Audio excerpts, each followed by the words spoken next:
Hi everyone. I'm Julian, 28F, and I need advice about a situation with my sister Amy, 32F, and our parents. It's a complicated story, so bear with me. Amy and I grew up in Millbrook, a small town in upstate New York. Our dad, Robert, 58M, owns Millbrook Hardware, the town's go-to store for all things home improvement. He started it from scratch when he was just 25 and built it into a successful business. Our mom, Linda, 56F, has been teaching third grade at Millbrook Elementary for over 30 years. She's known as a fun teacher who always goes above and beyond for her students. Growing up, Amy and I had a typical sibling relationship. We shared a room until I was 10, which led to plenty of arguments over space and borrowed clothes. But we also had our good moments, staying up late to watch scary movies when our parents were out, or teaming up to convince them to get us a dog. We succeeded when I was 8 and Amy was 12, a golden retriever named Max who's still with them. As we got older, though, our differences became more pronounced. I was always studious and driven, getting straight A's without much effort. I joined every club I could, debate team, student council, volleyball. By senior year, I was class president and valedictorian. Amy, on the other hand, struggled more in school. She was smart but easily distracted, often forgetting homework or skipping classes to hang out with friends. She was more into art and music, spending hours in her room drawing or playing guitar. Our parents tried to be fair, but looking back, I can see how their treatment of us differed. They'd praise me effusively for every accomplishment, while Amy's achievements were met with more subdued reactions. When Amy got in trouble for skipping school, they'd ground her for weeks. But when I got caught sneaking out to a party senior year, they let it slide with just a stern talking to. After high school, Amy left for art school in New York City. I think she was eager to escape the small town and our parents' expectations. Meanwhile, I stayed local, attending the state university just 30 minutes away. I majored in business, with a vague idea that I might take over Dad's store someday. During college, Amy and I grew apart. She'd come home for holidays, but always seemed eager to leave. She'd talk about her cool city friends and exciting art projects, making me feel boring in comparison. I threw myself into my studies and internships, trying not to feel jealous of her seemingly glamorous life. After graduation, I started working at Dad's store, helping to modernize their systems and expand their online presence. Amy stayed in the city, working various jobs in galleries and cafes while trying to build her art career. Our parents were proud of both of us, but I could sense their extra enthusiasm when talking about my work at the store. 5 years ago, Amy called with big news. She was engaged to her boyfriend Mark, a fellow artist she'd met in the city. Our parents were thrilled. Mom immediately started talking about wedding plans, and Dad offered to pay for everything. They told Amy to dream big and not worry about the cost.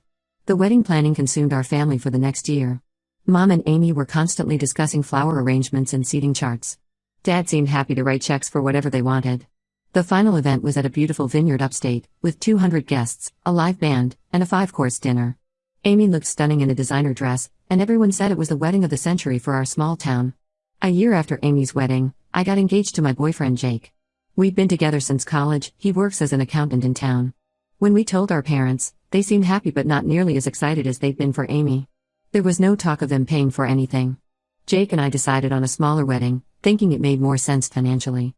We had about 75 guests in my parents' backyard, with a local caterer and a DJ. It was nice, but definitely no frills. I tried not to compare the weddings, but it was hard not to notice the difference. Amy's had cost at least $50,000 from what I could tell, while Jake and I spent about $10,000 of our own money. I told myself it was because they'd already spent so much on Amy's wedding and couldn't afford to do it again. Still, it stung a little. Last month, everything changed. I was at my parents' house, helping Mom clean out their home office. We were going through old files when I came across a folder labeled A&M Wedding. Curious, I opened it. Inside were financial documents related to Amy's wedding, and I was shocked by what I saw. It turns out my parents had taken out a $100,000 loan to pay for Amy's wedding. The documents showed they were still making monthly payments on it, 5 years later. I couldn't believe it.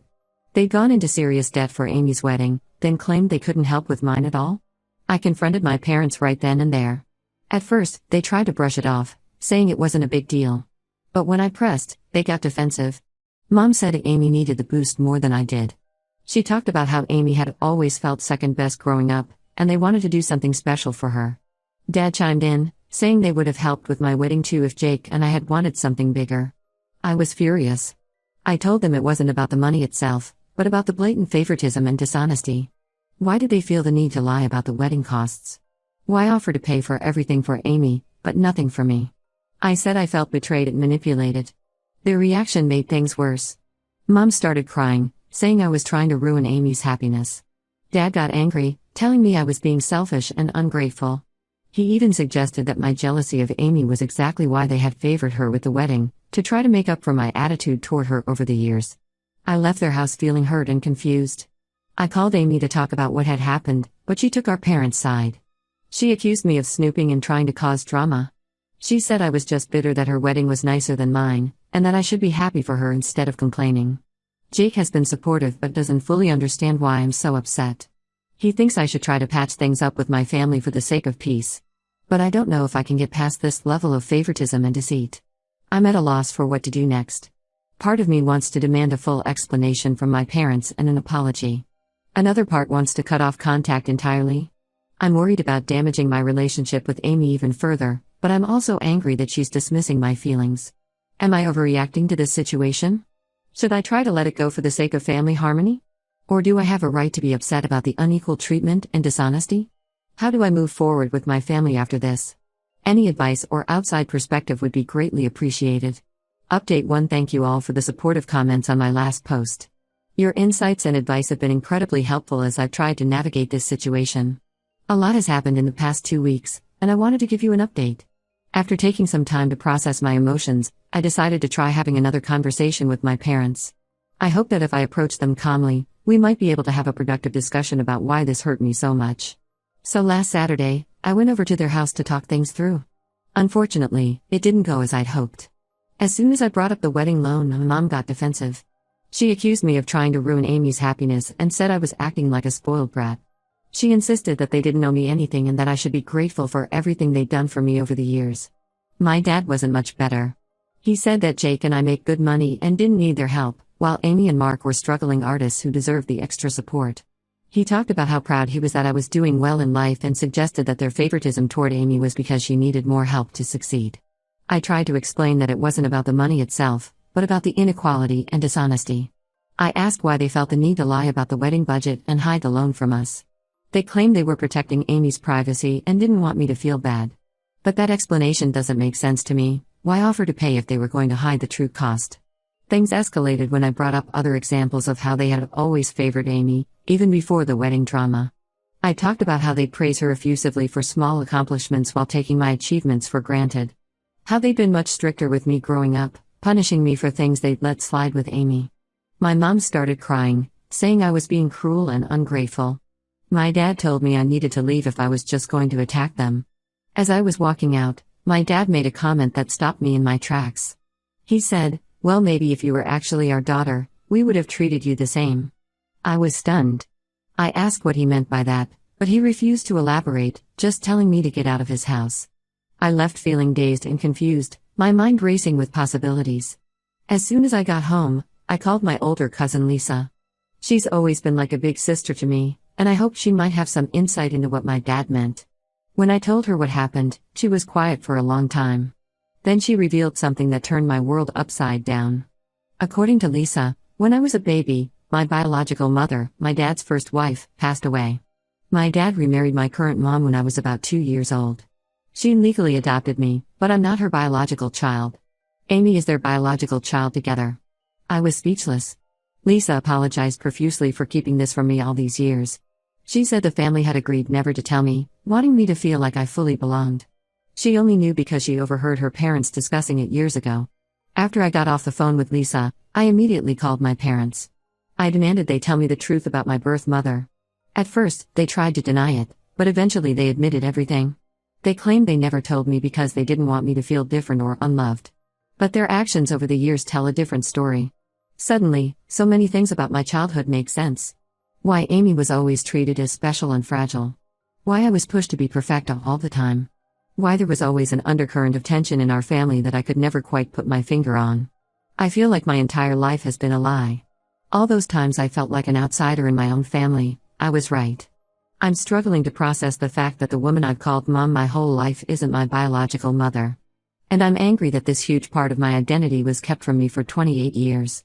Jake has been wonderfully supportive, but he doesn't really understand what I'm going through. How could he? I don't even understand it myself. Amy is radio silent. I'm not sure if she knew the truth or not. Part of me hopes she was in the dark too, because the idea that my own sister kept this from me is too painful to contemplate. I'm considering getting a DNA test to confirm everything and possibly try to find my biological mother's family. I have so many questions. What was she like? Do I have other relatives out there? Why did my dad remarry so quickly after her death? At the same time, I'm terrified of what I might discover. What if my birth mother's family doesn't want anything to do with me? What if learning about her makes me resent my adoptive mom even more? Part of me wants to go no contact with my parents, at least for a while. I'm so angry and hurt by their deception. But I'm also scared of losing my entire support system. Despite everything, they're the only parents I've ever known. I'm feeling lost and overwhelmed. How do I even begin to process this level of betrayal? Should I confront the rest of my extended family about keeping this secret? How do I move forward in my relationship with Amy? I would greatly appreciate any advice or words of support as I try to figure out my next steps. Has anyone else discovered they were adopted as an adult? How did you handle it? I'm trying to take things one day at a time, but I'm struggling to imagine how I'll ever trust my family again after this. Update 2. It's been a roller coaster few months since my last update, and I wanted to share some developments with you all. Your support and advice have been incredibly helpful as I've navigated this difficult situation. First, I did go ahead with DNA testing to confirm what my parents told me. The results showed that my dad is indeed my biological father, but my mom, or I guess I should say my adoptive mom, is not related to me. The test also revealed that I have some half-siblings on my biological mother's side, which was unexpected. I've been in contact with 2 of these half-siblings, a brother and a sister who are a bit older than me. They were shocked to learn about my existence but have been very welcoming. We've had several long phone calls and video chats, sharing family history and getting to know each other. It's been healing to learn about my birth mother, Julian, through their stories and memories. Apparently, Julian struggled with severe depression for much of her life. She had my older siblings when she was quite young and had difficulty coping with motherhood. By the time she married my dad and had me, her mental health had deteriorated significantly. My siblings say she was hospitalized several times for depression after I was born. This new information has made me reconsider some of my anger toward my dad. While I'm still hurt by the deception, I can understand why he might have wanted to shield me from the painful reality of my early childhood. It doesn't excuse lying to me for 28 years, but it provides some context. I also confronted my extended family about keeping this secret from me all these years. Most claimed they didn't know, but a few admitted they were aware and felt guilty for lying. My aunt, dad's sister, told me that the family had many arguments about whether to tell me the truth as I got older. She says she advocated for honesty but was overruled by my parents. Amy finally broke her silence about a month ago. She claims she only found out the truth when she overheard our parents arguing about it a few years ago, right before her engagement. Apparently that's what prompted them to go all out for her wedding. They felt guilty that she was upset about the secret and wanted to overcompensate. I'm still furious with my parents, but I've had a few conversations with them to try to understand their perspective. They maintain that they were trying to protect me, but admit they handled things terribly. My adoptive mom broke down crying, saying she always saw me as her real daughter and was terrified I would reject her if I knew the truth. My dad seems to vacillate between guilt and defensiveness. The most shocking development came last week. My parents invited me over, saying they had something important to tell me. When I got there, they handed me a stack of letters. They were from my biological mother, Julian. It turns out Julian didn't die when I was a baby like I was told. She had severe postpartum depression and left when I was an infant, unable to cope with motherhood. She would send letters and birthday cards for me over the years, which my parents intercepted and hid. The last letter was from just 2 years ago. Julian had terminal cancer and wanted to reconnect before she passed away. My parents never told me, and now it's too late. I'm devastated that I lost the chance to meet her and hear her side of the story. I don't know how to forgive my parents for this level of deception. They robbed me of the chance to know my biological mother and to make my own choices about that relationship. I'm struggling with feelings of grief for the mother I never knew and anger at the parents who lied to me my whole life. Jake thinks I should try to rebuild my relationship with my parents, saying they made mistakes but clearly love me. Amy wants us all to go to family therapy to work through this. I'm not sure I'm ready for either of those things. I've been seeing a therapist to help process everything, which has been helpful. But I'm still struggling with how to move forward. Part of me wants to take some time away from everyone to clear my head. Maybe travel for a while or look for a job in another city. I need space to figure out who I am and what I want without the weight of all these family expectations and lies. At the same time, I'm scared of losing the only family I've ever known. Despite their flaws, my parents did raise me and provide for me. And I'm just getting to know my half-siblings. I don't want to cut off those relationships when they're only beginning. I'm also grappling with what this means for my sense of identity. I always saw myself as the responsible, achievement-oriented daughter. Now I'm wondering how much of that was a reaction to feeling like an outsider in my family. Who am I without that role? I welcome any thoughts or advice as I try to chart a path forward. This journey of self-discovery is overwhelming, but I'm trying to stay hopeful that I'll come out stronger on the other side. Has anyone else been through something similar? How did you rebuild trust with family after a lifetime of lies? Update 3. It's been half a year since I discovered the truth about my family, and I wanted to give a final update on where things stand. After a lot of soul-searching and discussions with my therapist, I decided to take a job opportunity on the other side of the country. I'm now working as a marketing manager for a tech startup in San Francisco. The change of scenery has been good for me. I needed physical and emotional distance from my family to process everything and figure out who I am outside of their lies and expectations. Jake has been incredibly supportive throughout this whole ordeal. He's planning to join me in San Francisco once he wraps up some work commitments back home. We're excited to start this new chapter of our lives together. Before I left, I had one last conversation with my parents. It was difficult, but I felt it was necessary for my own peace of mind. I told them that while I understand they thought they were doing what was best for me as a child, I cannot fully forgive them for hiding my biological mother's letters and denying me the chance to meet her before she passed. That was a choice they made when I was an adult, prioritizing their own comfort over my right to know my history. My dad seemed to understand and expressed genuine remorse. My adoptive mom had a harder time accepting my feelings, but I think she's starting to realize the depth of hurt their actions caused.